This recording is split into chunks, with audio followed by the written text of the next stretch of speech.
I think my fascination was with the contradiction in his life and his career. What really happened was that I watched most of his cinema on big screen, which was way back in 2004 or 5 in a Guru Dutt retrospective in Delhi. And I realized, okay, these films are so good, but more importantly, they don't feel dated. Yes, they are black and white and they were made in the 1950s and 1960s, but they don't feel dated. That was one part. Number two, they were really entertaining. Because when we talk about greatness of a filmmaker or writer, we never use the such words that it is entertaining or it is mainstream. For me, Guru Dutt is a perfect example of a mainstream filmmaker. Mainstream filmmaker, but really artistic. That was one part, which was his cinema. When I started reading about him, I realized that uh, when he was creating these masterpieces, when he was creating Pyaasa, when he was creating Kaagaz ke Phool or Sahib Bibi or Ghulam, simultaneously his personal life was in severe turmoil, and he was trying to end his life. He was There was suicide, multiple suicide attempts. So this was fascinating and intriguing for me, that someone who on the sets while shooting or making his cinema is creating such uh, free flowing, excellent artistic films, but simultaneously his personal life is, completely devastated, and he for some reason, which later, when I collaborated with his sister, younger sister Lalita Lajmi ji, for the book, she told me that he was really suffering from mental health issues, but there was really no awareness in those times. So we didn't contemplate getting psychiatric treatment, or whatever he needed in those times. There was really no awareness, and she regretted the fact that Guru Dutt, in a way, was crying for help, but we couldn't get the help he wanted or he needed in those times. So that was the fascination I wanted to capture in his story, and this story is really close to my heart. I think that is what makes him so relevant. Everyone wants to know the real story of Guru Dutt. And he died in 1964. There's been decades to his death. He made the best of his films in 1950s and 60s, which still stand so relevant.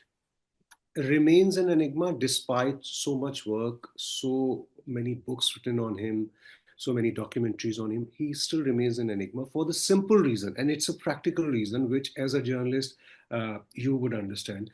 There, I researched, I went to the archives, like a number of archives, magazines, newspapers of his times, and he was an influential filmmaker because his masterpiece, Pyaasa, it was a great commercial success too. It was one of the biggest hit of 1957.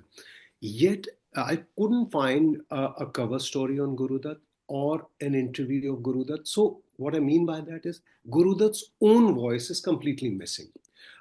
Number two, uh, everything we know about Guru Dutt, everything, almost 98% we know about Guru Dutt is via or through the memories of people who knew him professionally or personally. I interviewed a few people who were alive then.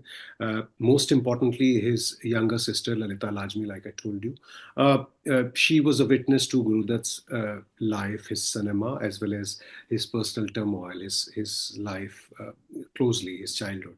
So, but even then, I would say that, to know a person, I think you need his or her voice to understand him better.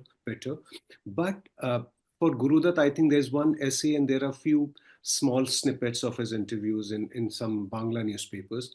But otherwise, no major newspapers, no film media of those times, and it was a vibrant film media. There were many magazines who were covering all other stars of those times, all other filmmakers, including Mehboob Khan, Raj Kapoor, Dilip Kumar, Devanand. Everyone at one stage or the other got a cover story, except Guru Dutt. And there might be a reason that he himself did not want. He was a chronic introvert, and there was no interview, and I missed. I know, though I can claim of looking into the archives related to Guru Dutt everywhere. But I hope at some stage someone has that one or two interviews which he gave in his lifetime. But otherwise, none of the books I have read, none of the magazine stories I have read of those times include his voice. This Guru Dutt's voice, his own voice, is completely absent. Uh, it is present via the memories of other people. Writer of Sahib Biwi or Ghulam. He has Bimal Mitra. He has written a book, his memoir, his conversations with Guru Dutt.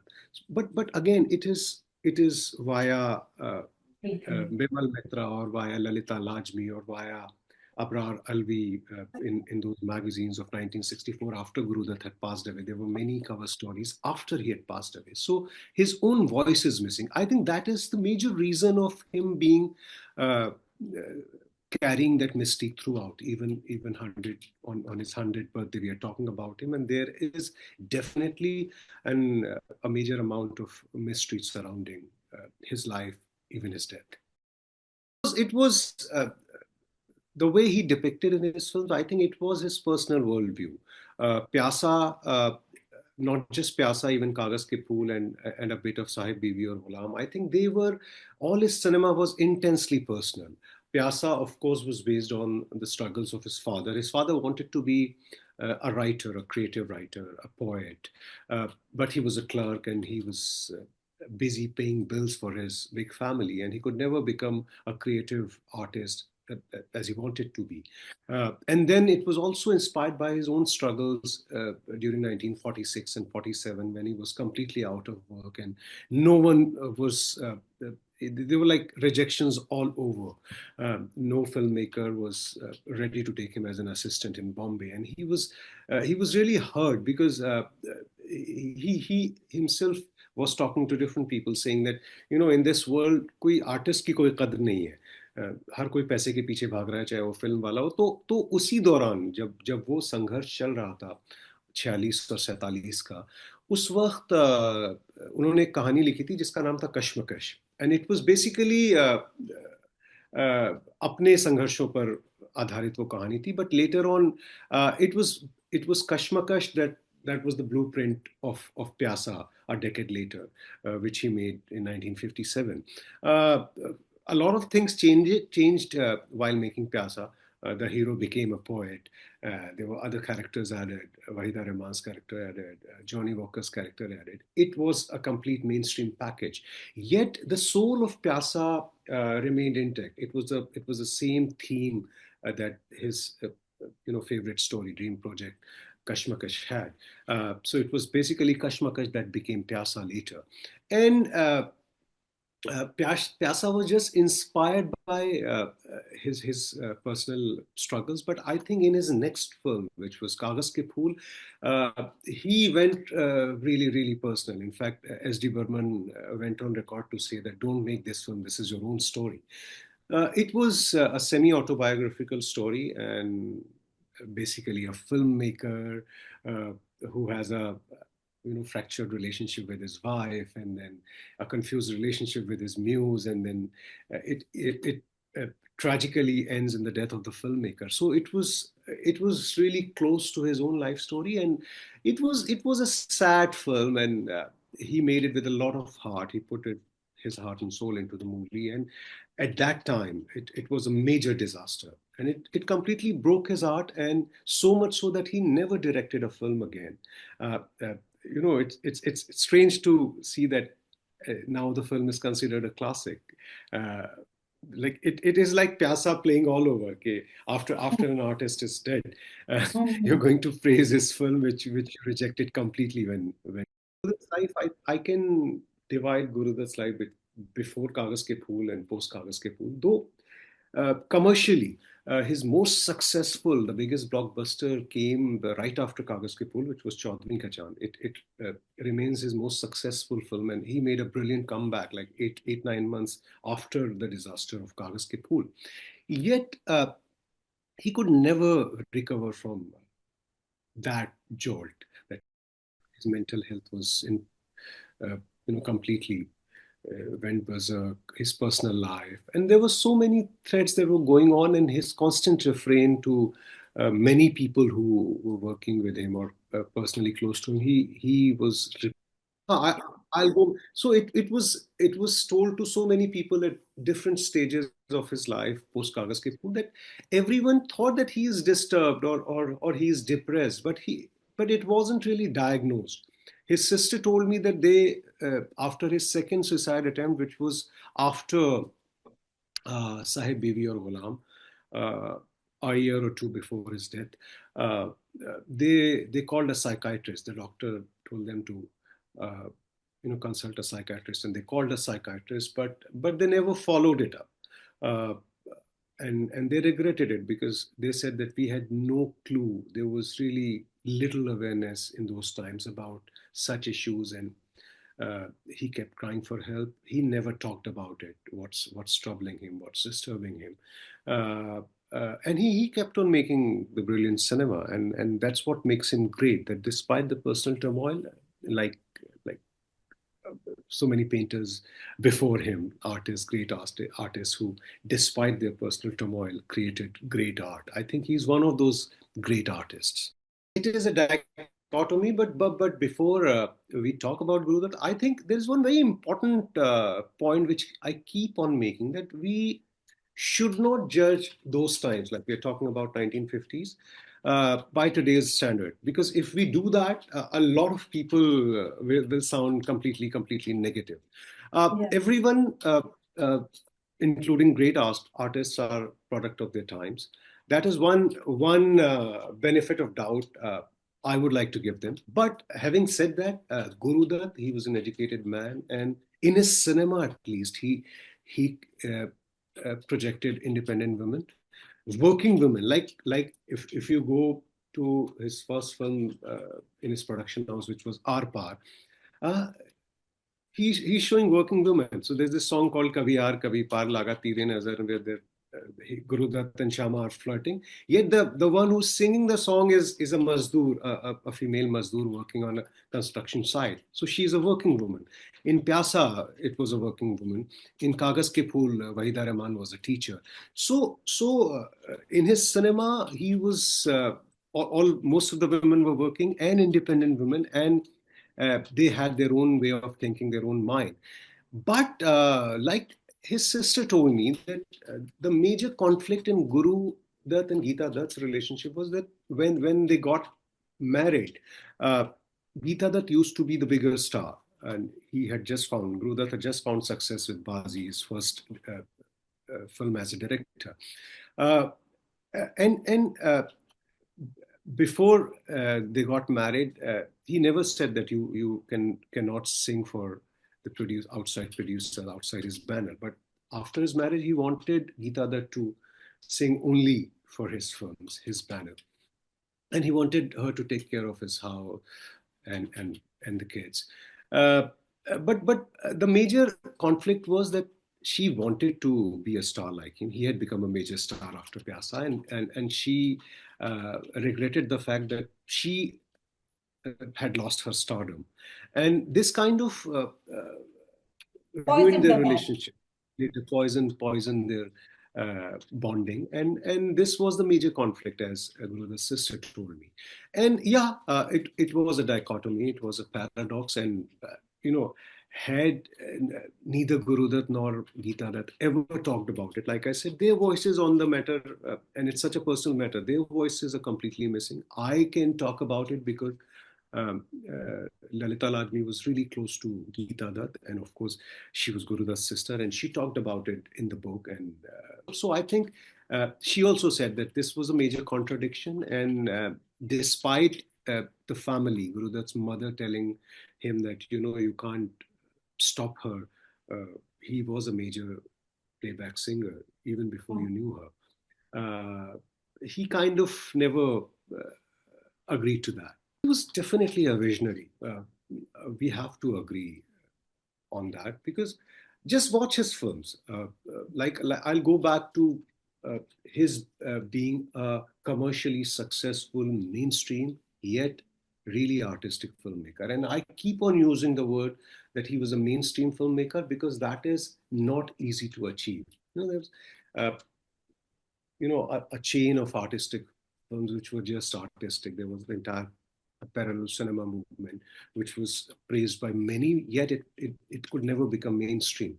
It is not easy to make an artistic yet mainstream film, and he consistently excelled in it. Even after his only flop film is Kaagaz Ke Phool, he could never recover from that. But uh, financially, uh, like I said, 8 or 9 months after Kaagaz Ke Phool, he produced his biggest blockbuster ever. So he had an understanding of commercial cinema, and it mattered to him a lot. His major problem with Kaagaz Ke Phool being a flop was that I could not make the viewers understand my film. A film that was so close to my heart. I gave my soul, heart, and soul to it. Yet I could not make the public, and that public's view was really important for him. That's why I call him really mainstream. And he was elated when Pyaasa became a big commercial success because he was a commercial filmmaker, and from the narratives of people close to him, they keep on talking about Guru Dutt saying कि अच्छा ये चलेगी film या नहीं चलेगी, artistic try करते हैं, अच्छा एक artistic हो गई, अब अगली film we'll make a CID after Pyasa, and then we'll go back to one artistic film. कागज के फूल पिट गई तो चौधरी का चांद बना लेते हैं, then we'll go back to Sahib Biwi or Ghulam, which is an artistic film. So he wanted to keep that balance, which is a really difficult thing to do. Uh, just think about any filmmaker. You can easily uh, put put them into brackets. A Subhash Ghai could be only a commercial filmmaker. A Satyajit Ray is an artistic filmmaker, a great filmmaker. There are brackets we put our filmmakers or our artists into, particularly in India and South Asia. I think he was one of those filmmakers who transcended those barriers. And that is the greatest quality of Guru Dutt, which I felt even before writing it, and even after completing my book. I said he was a true genius, who could transcend that barrier of commercial and parallel or artistic filmmaking. He was running a studio. He had a staff and he had to give salary. So he was a practical man at some level, and yet he was such an artistic soul that truly like a Pyasa protagonist or the protagonist of Kaagaz Ke Phool who could renounce the world Hmm. in real life also. So they were like completely different sides to him, which was really difficult to understand. And it's also a quality to keep your team, to first identify a talent and then keep your team together. They were really really loyal to Guru Dutt, and I'm talking about Johnny Walker, I'm talking about Rahman, I'm talking about Abrar Alvi, the writer, uh, the cinematographer, and they were really close to him. And the way he discovered Johnny Walker, and not just discovered, Johnny Walker remained an integral part of his cinema. He was singing songs in his films where Guru Dutt was playing hero or Devanand was playing hero. He was singing solo songs or duets. So he was such an important part. Uh, Guru Dutt was in the film Pyasa or Sahib Biwi or Ghulam, being the producer or the director. Yet Rahman got the most important roles to play in those films. V.K. Murthy was literally the hero of all his entire cinema, because we talk about the visual impact of his cinema. And they always remain loyal to him, and it is through them that we know about Guru Dutt. And after Kaagaz Ke Phool didn't work, it was the team who came up to him, and he said नहीं यार आए मुझे नहीं आता direction, अब मैं film नहीं बनाऊंगा, I am done with it. And it was Johnny Walker and Rahman who said कि यार तुम मत बनाओ ना, हम करते हैं, तुम बस उसको प्रोड्यूस कर देना, we will do it. And they stood by him, and he got the director, and someone else said कि नहीं हम करते हैं, मिलके बनाते हैं, and they made the film which became his biggest blockbuster. So kudos to the team. And uh, again, it is also a quality. Anyone who was close to him, like Abrar Alvi's interview after his death, if you read those interviews, they're goosebumps. The kind of, and after reading those interviews of like 1964 के interviews, I thought यार उस वक्त किसी ने क्यों नहीं ध्यान दिया, before he passed away. No one talked, no one from his team or he himself or anyone from his family. They didn't speak with the media. They had there been any interviews and किसी को कुछ पता होता, वो सारी चीजें वही उनके साथ खत्म हो गई. But his memories remain and सबसे खास बात एक और है कि जितने भी लोगों ने उनके बारे में बात की है, right from Abrar Alvi to Waheeda Rehman to Rahman, या विमल मित्रा ने उन पर किताब लिखी. देयर इज अ बुक, उन्होंने कुछ मद्रास की फिल्में की थी उस वक्त एज एन एक्टर आफ्टर कागज के फूल. There is a writer who had written his memoirs and his conversations with Guru Dutt. Every character paints paints exactly the same picture of Guru Dutt, and that's the consistency of his personality, I think. अगर पांच लोग एक आदमी के बारे में लिखते हैं, कई बार पांचों नैरेटिव्स में कुछ कुछ थोड़ा सा फर्क होता है, क्योंकि हर आदमी हर दूसरे आदमी के लिए एक अलग शख्सियत होता है. यहाँ पर if because I have read every available material on him, and every material, every account about Guru Dutt or anyone's conversations with Guru Dutt paints exactly the same picture of Guru Dutt, same three-dimensional personality. Okay, this is how Guru Dutt was, and that is the reason we can talk about him.